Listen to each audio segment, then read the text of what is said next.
지금 여러분 부모 교육을 계속 받고 계시는데요. 오늘은 그 부모 교육 중에서 성경적 미디어 교육에 대해서 여러분과 함께 나누어 보고자 합니다. 그래서 오늘은 코로나 이후에 조금 게임이나 인터넷 중독이 늘어나게 되면서 거기에서 아이들을 어떻게 보호해야 하는지, 아이들과 어떻게 대화를 나누어야 하는지, 그리고 그리스도인인 우리가 어떻게 성경적으로 이해하며 적용해야 하는지에 대해서 조금 더 초점을 맞추고자 합니다. 코로나 이후로 많은 분들이 저에게 이렇게 얘기를 하세요. 부모님들이 특히 아이들을 어떻게 이제 게임이나 인터넷에서 떼어내야 될지를 모르겠다는 말씀을 많이 하세요. 이전에는 어떻게 이렇게 정해진 시간 동안 하고 통제가 많이 됐었는데 코로나 이후에는 아무래도 아이들이 이제 수업도 온라인으로 듣고 숙제도 온라인으로 하다 보니까 점차 이제 컴퓨터 앞에서 많은 시간을 보내게 되고 부모님도 언제 얘가 숙제를 하고 있는 건지 언제 필요 없는 무슨 영상을 보고 있는 건지를 구별하기가 쉽지 않으셔서 아이들을 컴퓨터 사용에 있어서 시간을 줄이고 통제를 하는 게 점점 어렵다고 말씀을 하십니다. 특히 이제 사회적으로 아이들이 이제 가고 놀 친구들이 없어진 경우들도 굉장히 많아요. 어린아이들일 경우에는 이제 코로나 때문에 마스크를 쓴다 해도 이제 놀이터에 나가서 친구랑 놀거나 이제 뭐 플레이데이트 같은 걸 하기 어렵기 때문에 다른 아이들과 소통을 못하고 집에서 이제 엄마한테만 이제 매달리는 경우가 많고요. 중고등학생 아이들도 마찬가지입니다. 이제 나가질 못하고 친구랑 놀질 못하니까 할 게 없는 거예요. 그래서 이제 강의도 다 들었고 숙제도 다 했는데 할 게 없어요 라고 말하는 경우도 많고, 대학생 같은 경우에는 보니까 친구 구함이라는 글도 요즘에 올라오더라고요. 신입생은 됐는데 학교를 가지를 못하고 온라인으로만 들으니까 친구가 전혀 없어요. 그래서 친구해 주실 분 구합니다. 이런 글도 올라올 정도로 코로나가 미친 사회적 영향력도 꽤 커서 이 안에서 아이들을 어떻게 이제 인터넷에서 또는 사회 경험을 하게 할지 또는 하지 못하게 할지에 대한 부모님들의 고민이 커지고 있습니다. 최근에는 이런 질문을 하시는 분도 계셨어요. 아이들이 다 게임을 하는데 본인 아이를 게임을 못하게 했더니 그 게임을 너무 못하는 거예요. 그래서 이제 와서 친구들하고 하고 싶어도 레벨이 너무 떨어진다고 게임 배울 데 없나요? 라는 질문을 하시는 부모님들도 계셨어요.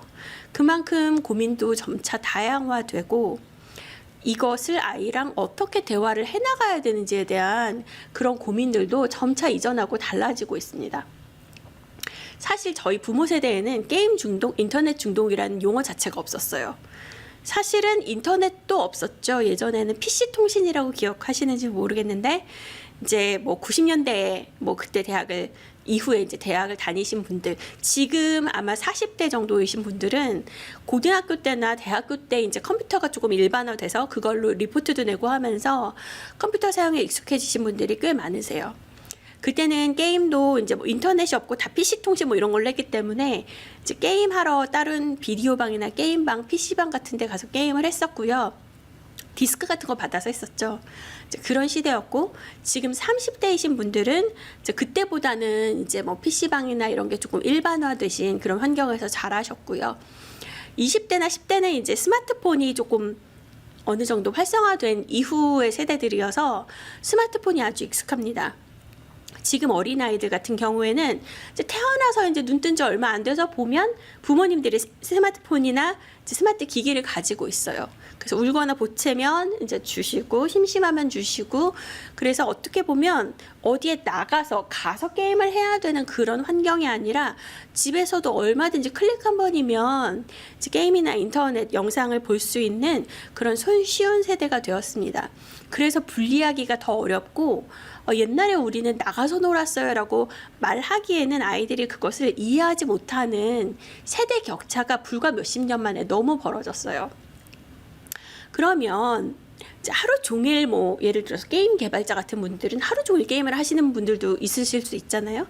그러면 어디까지가 중독이고 어디서부터 우리가 아이들에게 위험한 것이라고 봐야 할까요? 라는 질문에 대해서 여러분 위센터 아시죠? 학교에서 이제 상담하는 그 위 기관에서 이제 말하는 중독자 증상에 따르면, 인터넷 중독자 증상에 따르면 한 번 시작하고 나서 그만두지 못한다. 그만해 라고 하면 마찰이 생긴다. 인터넷을 하기 위해서 거짓말을 하게 된다. 대부분의 대화가 게임 아니면 인터넷이다. 이런 것들이 있어요. 그래서 그냥 즐기면서 하는 것을 넘어서서 이게 나의 생활에 영향을 주게 되고 학교에 가기 싫고 해야 하는 과제를 하기 싫고 일상생활을 하지 못하고 게임이나 인터넷에 집중을 하게 되면 이게 점점 중독이 된다고 볼 수 있죠.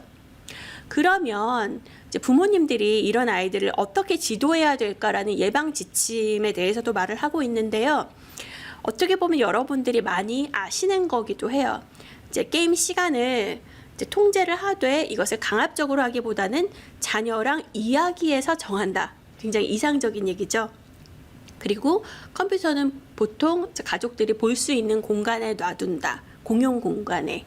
그리고 인터넷을 하면서 뭐를 먹으면은 아무래도 더 시간이 길어지니까 인터넷을 하면서 뭐를 먹는 거를 가급적 자제하도록 한다든가 아니면 이제 뭐 컴퓨터 사용이 어려울 경우에 이제 통제하시는 그런 프로그램 같은 거 쓰시는 분들도 계시죠. 그런 거를 통해서 이제 도와줄 수 있다라고 얘기를 합니다. 그리고 제가 따로 이제 그 드린 체크표를 보면은 거기에 이제 아이들과 같이 체크를 하시면 아, 우리 아이가 이 정도로 인터넷에 중독돼 있구나라는 것을 보실 수 있는 지표이기도 합니다. 여기까지는 많이 아시는 부분이죠. 그런데 우리가 궁금한 건 그러면 어떻게 할 것인가의 이야기예요. 무엇을 어떻게 규제할 것인가? 게임에 대해서는 규칙을 만드는 것이 굉장히 중요합니다. 아까 말씀드린 대로 이 규칙은 어릴수록 부모님들이 정해지는 규칙에 따라가게 되지만 아이들이 조금 성장해서 자기가 스스로 게임을 켜서 할 수 있는 이제 최소한 이제 초등학교 고학년 이상의 나이가 되면 아이가 이것을 컨트롤할 수 있도록 자기가 통제를 할 수 있도록 해주는 게 굉장히 중요해요. 그리고 이 규칙을 가족이 함께 정하는 것이 중요합니다.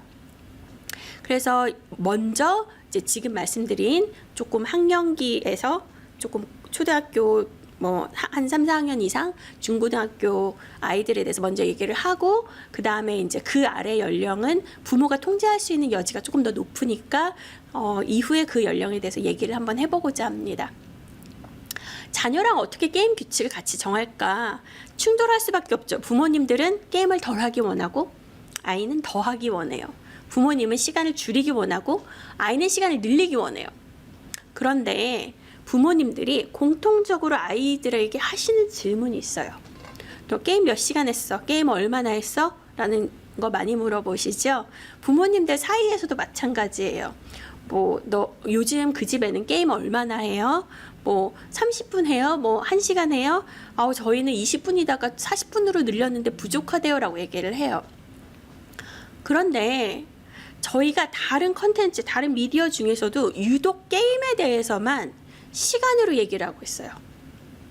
다른 컨텐츠는 저희가 시간으로 얘기하지 않아요. 무슨 얘기냐면 저희가 게임을 할 때 그 집에는 무슨 게임 해요? 뭐 게임에서 어떤 거 한대요? 이렇게 묻지는 않잖아요. 그런데 TV 같은 거 생각해 보세요. 요즘 TV 몇 시간 보세요? 이렇게 물어보세요. 다른 분들한테. 저는 1시간 봐요. 지난주에는 한 30분 봤었는데 이번 주에는 1시간을 봤네요. 이렇게 얘기하세요? 아니죠? 요즘 무슨 드라마 보세요? 누구 나오는 그거 진짜 재밌다던데 그거 보셨어요? 이렇게 얘기하던가 저도 그 드라마 봤어요. 그러면은 저는 그 주인공 말고 그 도와주는 그 사람 되게 좋던데 안 그래요? 그 사람 연기 잘하더라고요 라고 컨텐츠로 보통 대화를 합니다. 그러시죠?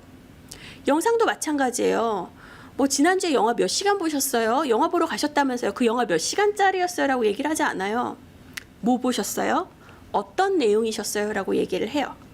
그런데 저희가 유독 게임에 대해서는 아이가 어떤 게임을 하는지 관심을 갖지 않고 누구랑 하는지 관심을 갖지 않고 시간에 관심을 갖습니다.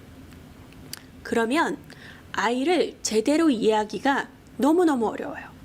마찬가지예요. 지금도 아이가 유튜브를 많이 보는데 유튜브로 아이가 뭐 CNN 같은 뉴스 같은 걸 하루에 5시간씩 봐요. 그럼 부모님들이 말리시나요? 너 인터넷 너무 많이 본다 막 그러시나요? 인터넷 강의 같은 거 보면 잘한다 공부 열심히 한다고 하시죠. 그러니까 이제는 시간의 문제라기보다 아이가 무엇을 보느냐 누구랑 하느냐 그리고 거기에 대해서 어떻게 생각하느냐, 그 안에서 우리 아이가 맡은 역할이 뭐지라는 질문이 사실 아이를 이해하는 데 있어서는 더 중요한 것 같습니다.